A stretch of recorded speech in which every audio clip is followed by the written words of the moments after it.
यार यूनुस जावेद, ये कैसी बात है। हम आपस में यही डिस्कस करते रहते हैं कि वक्त क्या चीज़ है। जब हमारी बात वक्त पर हो रही थी तो अशफाक साहब ने जो बात बताई थी वो तो तुम्हें भी याद है, मुझे भी याद है। उन्होंने कहा था कि वक्त हर आदमी के लिए अलग प्रायोरिटी रखता है, हर आदमी की तरजीह अपनी है। ऐसे ही कुछ मोहब्बत करने वालों के दरमियान में भी तो वक्त हारिज हो जाता है ना। वक्त की कमी हारिज होती है। अगर वक्त की कमी इंसान के साथ ना होती तो अल्लाह ताला की तरफ से कुछ और मुसीबतें ज़रूर आई हुई होती। वक्त ख़त्म हो जाता है तो उसमें कुछ चीज़ें ख़त्म भी तो होती हैं ना। ऐसे हमारी मुसीबतें भी ख़त्म होती हैं। लेकिन असल बात यह है यार, उन्होंने उस दिन जो बात बताई थी कि वो समदानी साहब जो एक बहुत बड़े बैंक के जोनल मैनेजर थे, उनकी उम्र 50 के करीब थी। और उनकी उस उम्र में उनकी ब्रांच में एक रेहाना नामी लड़की 27-28 बरस की, उसने जॉब शुरू की थी। तो वो तो एज ए जूनियर टाइपिस्ट की हैसियत से आई थी। वो गंदमगू रंगत वाली, काले कटे हुए बाल उसके थे, घुंघराले थे, उसके ठोड़ी के करीब एक छोटा सा तिल था।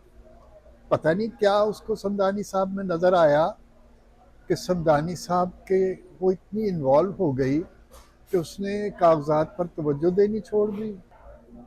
जी मलिक साहब, मैं वो बता रहा था कि उसने कागजात पर तवज्जो देना छोड़ दी। लेकिन यार मुझे भुला दिया ना आपने। पहले मैं ये तो बताऊं कि मैं हूँ कौन। ओ भाई, मैं पहले बता दूं, मेरा नाम जफ़र मलिक है। मैं इस वक्त कनाडा में मिसिसागा में मौजूद हूँ। बात मैं पार्टी हाउस की कर रहा हूँ। उस महफिल में यूनुस जावेद भी था और अशफाक साहब भी मौजूद थे, इंतज़ार हुसैन भी थे।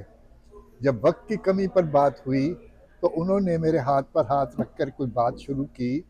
तो वो बात बड़ी मज़ेदार थी। कैसी बात थी कि वो हमारे जैसे एक ही दफ़ा सुनी और हमारे दिलों में उतर गई और हमें ज़ुबानी याद हो गई।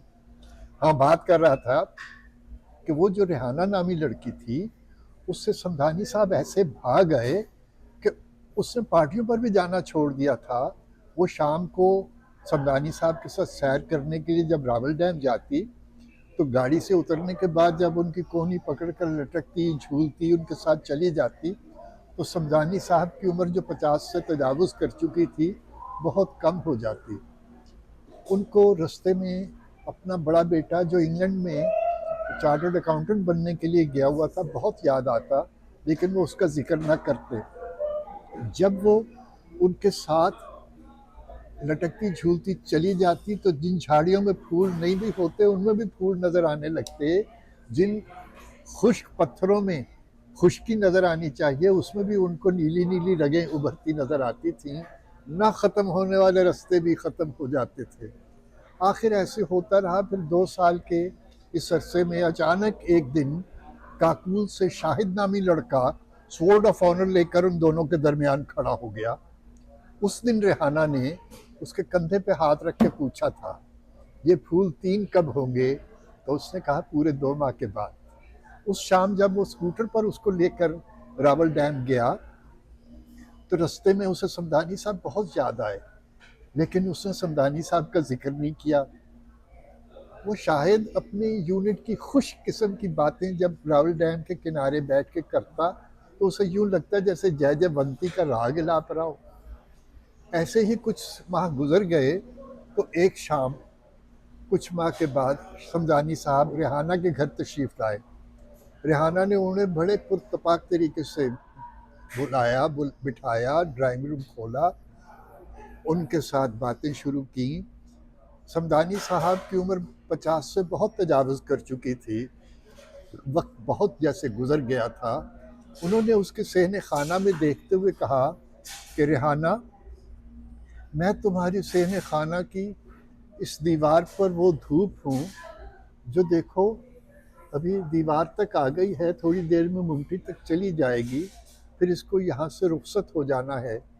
मैं सिर्फ तुमसे आज एक दरख्वास्त करने आया हूँ कि मैं तुमसे कुछ नहीं मांगता, कुछ थोड़ा सा अरसा मुझे अपनी कुर्बत दे दो।